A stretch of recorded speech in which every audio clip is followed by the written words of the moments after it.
My involvement with Bucknell Crew started several years ago. I had been rowing a single in Shamokin Dam here for several years. Received a phone call one day from a Randy Levitt in 1982. He was a sophomore at Bucknell, had just finished summer school at Dartmouth and took a rowing summer program there. Came back to Bucknell and wanted to start a crew program. Had heard through someone at the school that I was rowing a single here and wanted to know about rowing conditions and where they could row and some basic information about local rowing. He then went and borrowed some money from his father and bought a couple used boats, I think from one of the Ivies, and they were old Pococks, I think. Wooden boats that were just barely rowable.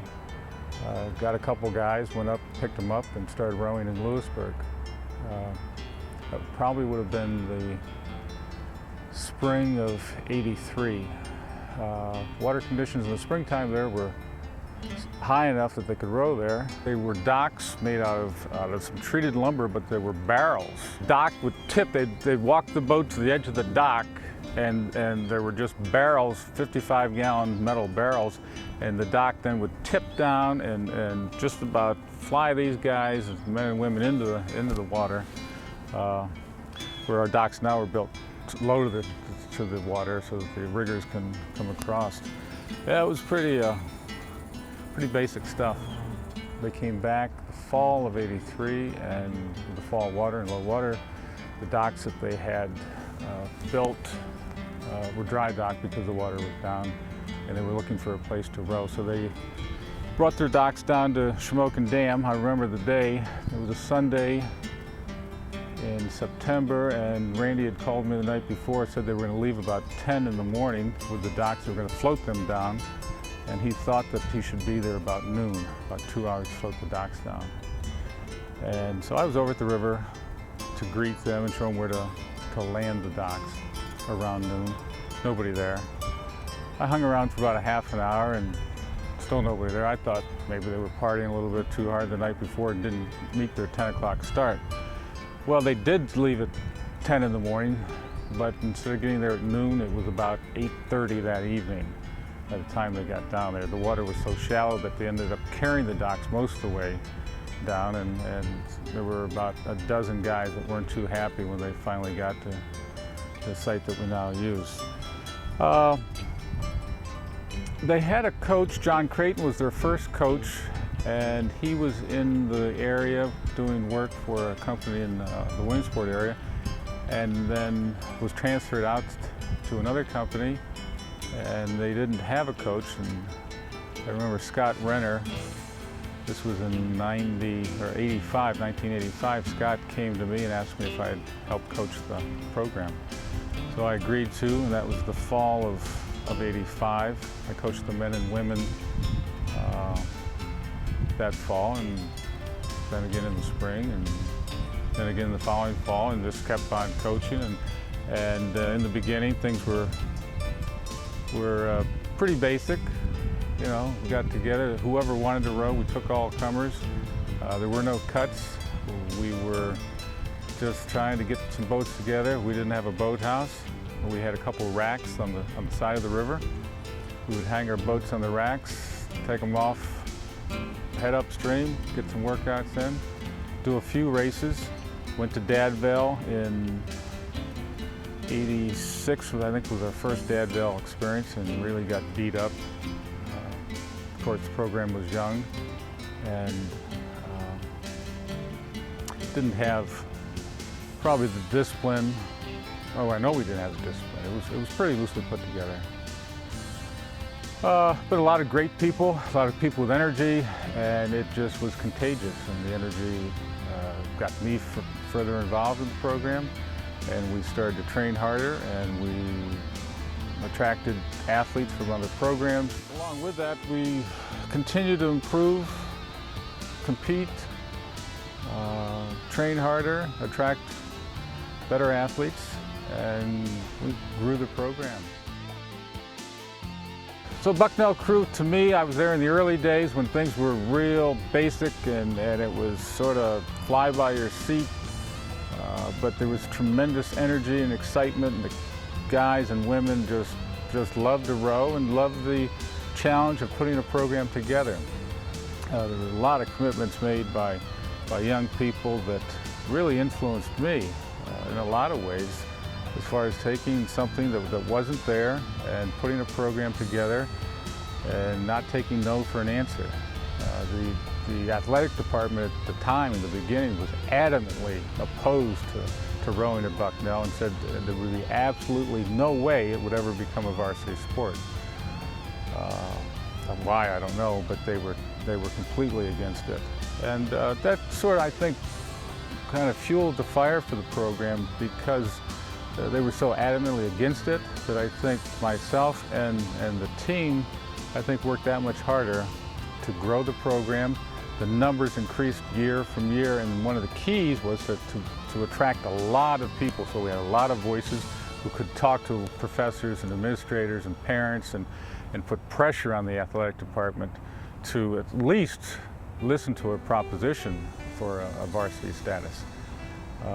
And we, year after year, went to the athletic department with a formal proposal, and it was step by step by step, and eventually in '90 it became a varsity sport, which had significant advantages. One is primarily money. We were able to fundraise a lot more successfully. Parents, knowing that it was a varsity program, came up with money for boats more readily than they did as a club program, because they really didn't know where the money was going to go and how responsibly it would be spent. So that was a major day for Bucknell Crews, is when we became a varsity sport. I looked at Bucknell because I liked it academically, but equally as important to me was that it had a rowing program that I thought was going in the right direction, and I felt like it was a place I could go and hopefully get a good bunch of buddies and try and take it somewhere it had never been before. You know, by coming in, I wanted to try and make a difference. Hopefully I did. The experience of being on the team has contributed to my educational experience at Bucknell, in that it's made me prioritize my time. It's made me a little more disciplined. I joined the crew team because when I was in high school, I participated in cross country, track, and baseball, and I miss the camaraderie that you get with being part of a team. And when I came here, I wanted to have that same feeling that you get from being on a team. And I've heard that crew is the ultimate team sport, so I thought it'd be a great opportunity if I joined. And another thing that I missed was being part of a competitive sport. It's just so exhilarating getting to the finish line, or even at the start line throughout the whole race. It's just quite a moment that I don't want to miss out on moments like that through my collegiate career. Being on the crew team has been a really important part of my Bucknell experience. My best friends, my roommate, they're all on the crew team, and it's been a large portion of my time here at Bucknell, and I wouldn't give it up for the world. I've met a lot of great people. You know, the social aspect of it. You go through a lot of pain with these guys, and you work really hard, you know, spending weekends away, spending spring break with them. And it's just really good time. It's been a great experience. When you go through like blood, sweat, and tears with people, you really develop some good friendships. That it's more or less the ultimate team sport, in that you have 8 guys who all have to work together in order to accomplish one goal. The guys I keep in touch with from Bucknell, there are definitely a group of us that keep in touch. We get together a bunch of times every year, even though we're coming from all different corners of the East Coast, and they're all from the rowing program. You know, whether they rowed for a year or all 4 years, or you know, are still rowing competitively today. Those are my best friends from college, that's for sure. And it was, you know, we lived together, we ate, slept, and you know, competed together. So it was only natural that we formed a really strong bond that continues today, and hopefully, and I imagine it will continue for a long time. There's something different about 8 guys in a boat, you know, getting up, working out, getting on the river, and pushing themselves together. You know, you don't get that in many other sports. You don't get the mental aspect mixed and intertwined so tightly with the physical aspect. And I think it's a unique sport. You know, it's the ultimate team sport, and I think that's something Bucknell needs. You know, it's important for the university to have that kind of program that's unequaled by any other sport here. I remember the first day I got on the team. I arrived late to the Bucknell crew team, but I came during winter training on the first day when they were doing their 2K erg tests. This was a very intimidating spectacle to me to see just all the rowers set in the erg room. They were rowing at exactly the same pace, so their bodies were all in motion in this tiny erg room that was overheated, and they were all just so completely focused on what they were doing, and just they knew they were all going to be throwing up in about 7 minutes time. And to arrive on that day, and it was just, wow, this is Bucknell crew team. This is something that they do. It's just, from my perspective, I had never seen a crew team, or I had never seen anybody on an erg before. So it was just kind of experience. I was like, this is new to me, but this is something I want to do, definitely. And it kind of opened my eyes to what the crew team did. At the same time, it was very intimidating. And I remember the guy that was trying out for the spot with me, late with me at the same time, he actually quit after he saw that. Moments in the erg room when everyone is just pulling their heart out, and it is just, you can hear the ergs, and it's just raw power and guys giving it their all, you know, and that feel a true sense of team when that happens. I think what it is that it's unlike football or baseball or basketball, where there are heroes and quarterbacks and pitchers that I think inflate one's being, one's self. And the beauty of rowing, especially collegiate rowing, is that the common denominator is you're just another individual in a boat working with 8 other men or women, and I guess the beauty of it is that you're just a seat, basically. But what that does is instill the responsibility within the boat, and the joy of pulling together and bringing a boat across a finish line ahead of other guys or women in a boat or boats next to you. There's no glory, there's no financial reward, and it's just the pure excitement of throwing guys in a boat and working together and working against other people and to a common goal. Very simple, basic stuff that I think at a young age, you know, people in their 18 to 22-year-old age group is just really important. You wake up at 5 o'clock in the morning because you've got grit and you've got what it takes. It asks you, what do you have? Especially on the cold morning days, you're in the boat. It's the water's coming up on the gunnels, it's freezing to the gunnels. The water's in the slide, it's freezing to your slide. You can barely move your hands. If it wasn't for those 5 a.m. mornings in the cold, I don't think I would be as tough of a rower as I am today.